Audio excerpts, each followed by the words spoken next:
Chris here, and welcome to another episode of Mind Flayer Games. Today we are going over the design assets of the GameCrafter website.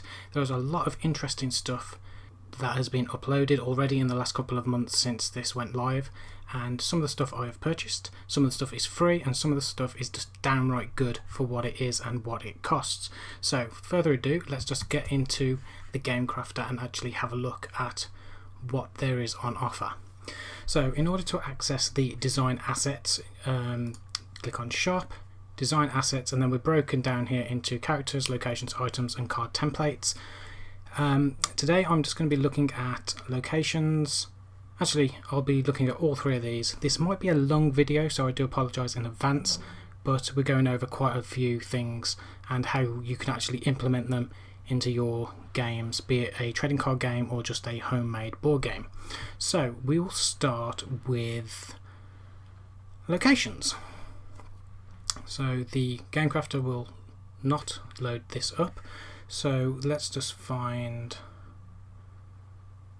location illustrations. I don't know why that didn't load, but here we go. This is what we want to be looking at, and as you can see there are absolutely hundreds of design assets that range from 99p to free on this one. I'm just going to go into this one in a little more detail in a little while, to more premium art, which is quite costly, but at the same time it's damn good stuff.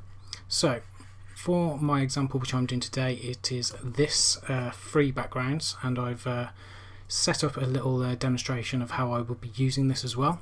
I have downloaded this because it is free, and while it's available for free and it's got a commercial use license, I thought why not. The artist in this case is getting credit by me just doing this video, so this listing here is absolutely free, and you get 10 free backgrounds. Now I will probably contact this artist in the future just to see if they can do some small commissions, because there are a few things in this style that I would like for a possible upcoming game that will be late in 2018.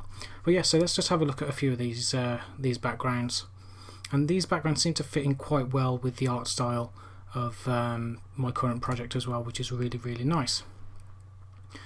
So taking a little while to load up, but as you can see we've got like a forest. We have this awesome inside of like a castle or like mansion type thing. Very it could be very dark and atmospheric. But yeah, so let's just jump over to Affinity. Here we go, and we'll load up my current card template. And what I've done is I've imported a file or one of the pictures, and as you can see it's very good. Now for me this image doesn't work for what I want, but we're going to adjust this image in a very clever way in order to make it something a lot more than it originally appears. So what I've done here is I've labelled this cave troll background, and this is the basic template. As you can see there's a load more layers down here which I've just disabled at the moment, but yeah, we're just focusing on the background. So we have this parchment here, and if I drop this cave troll background into the this actual image here, this parchment image, it will fit in perfectly. If I'll just disable that, it's going to fit in perfectly within its frayed edges. Now as you can see I'm not actually using the entire image. If we put this image back on top, I'm actually using this bottom portion of the image down here. So all I've done is rotated it, and it's the other way. So all I've done is rotated it and blown it up, and then I have this awesome little cave here. What I also did with the same image was recolor it. So if we just go down to this one here and then disable that, what I've done is changed it red, so this can be a more of a demonic feel, or like a place in hell or Hades. So yeah, these images are very versatile if you're using a portion of them. Now to see how this actually fits with the character art, I will load up a character. This is a mage apprentice from the current project. Now she doesn't fit and she doesn't feel at home within this cave, so out of the other assets that are free, we'll just pop her in. So as you can see here, she fits perfectly well on this road with the stream and the castle behind her, or she could be in a field on this road here. And for more creature based art assets that I will be getting in the future, there's also forests. If I just disable those two, that's not a forest. Here we go. We've got a forest. This one's blown up a lot larger because it's for a giant, so that's why the trees are a lot larger. But what we can do is take that image and then just shrink it down, and as you can see with how I've layered this, it all fits perfectly in with the card detail here. So all we need to do is just shift our character down a little, maybe enlarge her, and there you have it. Very well placed. These backgrounds are so versatile, and it just takes a little work, and there you have it. You can move things around, change things up a little, and for the sake of doing multiple cards with the same background, all we have to do is blow that image up. We can have one like that, one like this, one like that, one like that. You can move them around so much and they're still in a decent resolution.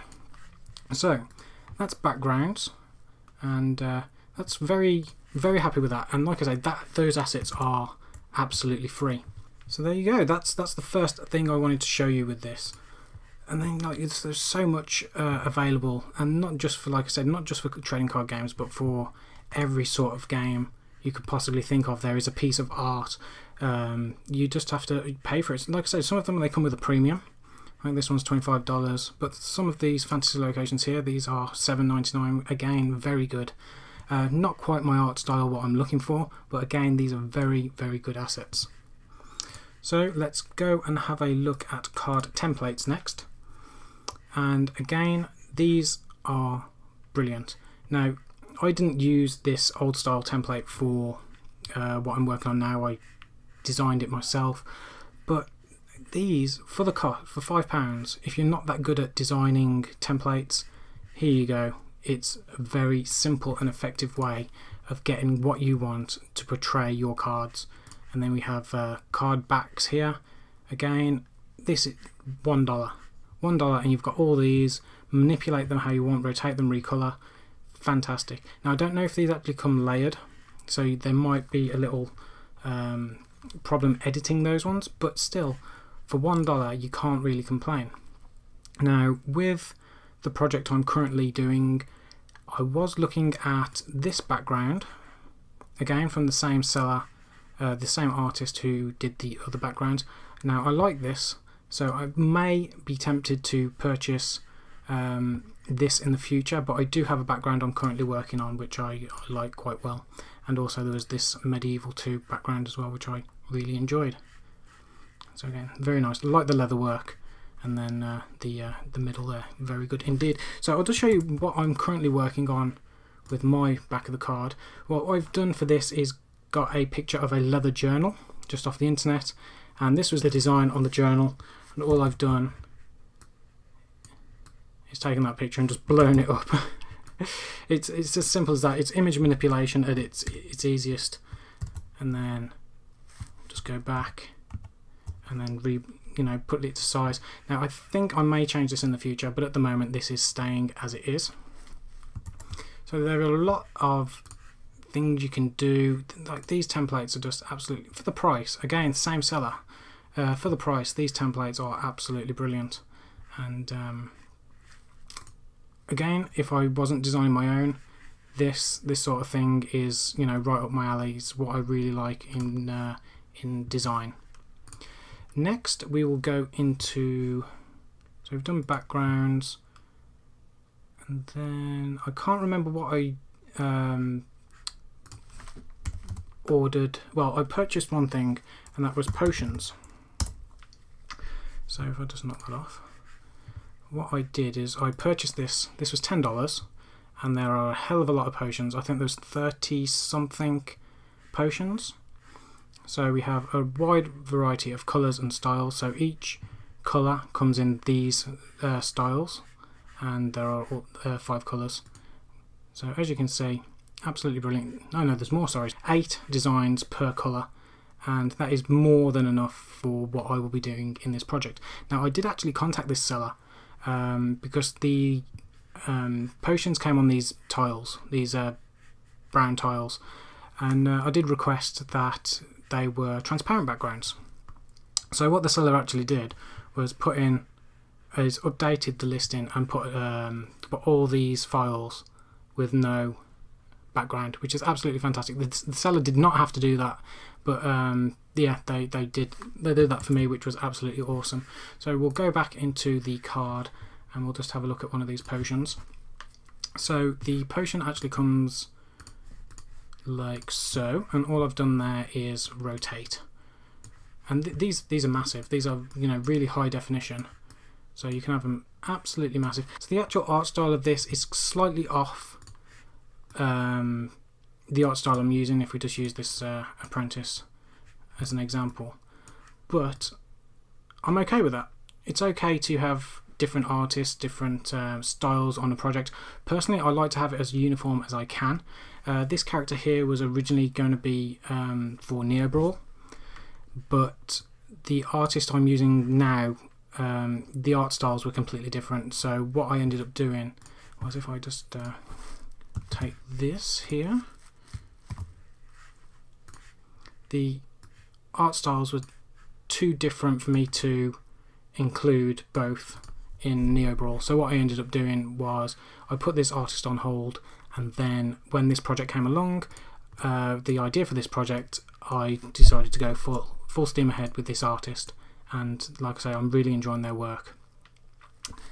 But yes, back to the potions. So this fits perfectly in this card, and all I've got to do, I have to do very little manipulation with this. All I've got to do is put in the name of the potion in the title, and that is it. It's as simple as that.